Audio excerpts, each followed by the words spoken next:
नमस्कार दोस्तों, स्वागत है आप सभी का आज फिर हमारी एक नई कहानी में। चलिए शुरू करते हैं इस कहानी को। पायल बेटा, कल जरा जल्दी उठ जाना। रसोइया कमल 8:30-9 बजे तक आ जाएगा।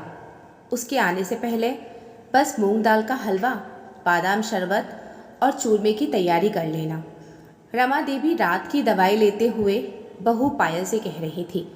रमा देवी की आवाज़ में उत्साह और फिक्र दोनों झलक रहे थे।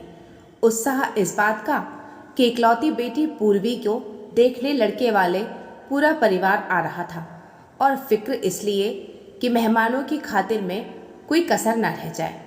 माँ, तुम अब निश्चिंत होकर सो जाओ, कल सब कुछ अच्छे से हो जाएगा। बेटे राजन ने लैपटॉप पर ऑफिस का काम निपटाते हुए चिंतित माँ को सहज करते हुए कहा। राजन को पता था कि पायल अपनी जिम्मेदारी को लेकर बेहद सचेत रहती है। अगली सुबह सबके जागने से पहले पायल तैयार होकर रसोई में लग गई ताकि रसोइयों के आने से पूर्व अपने हिस्से का काम पूरा कर ले। रमा देवी और राजन बाकी तैयारियां देख रहे थे। 9 बज गए थे, अभी तक कमल नहीं आया था।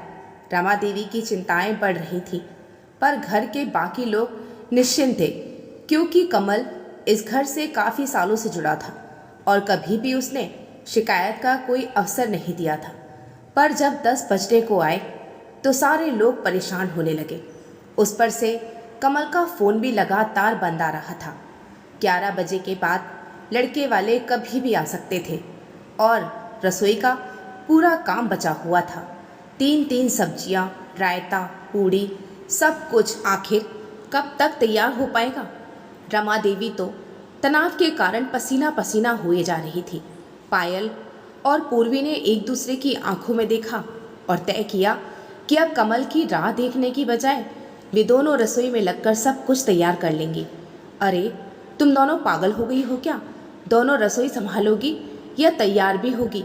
मेरा तो माथा काम ही नहीं कर रहा। माँ जी, अब जैसे हालात हैं उसमें बस एक यही रास्ता है। फिर उनके आने के बाद जब तक वे लोग चाय नाश्ता लेंगे उतनी देर में मैं दीदी को तैयार कर दूंगी। पायल सासू माँ को समझा रही थी। ननद भौजाई ने मिलकर किचन का काम संभाल लिया।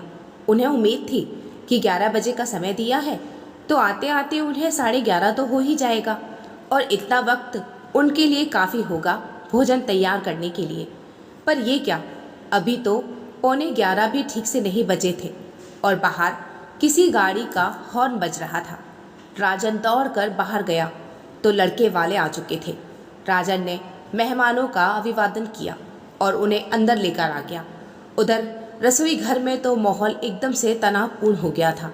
आधी रसोई भी ठीक से तैयार नहीं हुई थी। लड़के वालों के घर से शांति देवी, उनके पति गणेश बाबू, पुत्र आनंद और पुत्री और दामाद आए थे।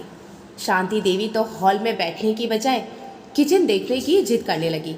किचन में पायल और पूर्वी पसीना पसीना होकर अभी लगी हुई थी कि अचानक शांति देवी सामने खड़ी हो गई थी।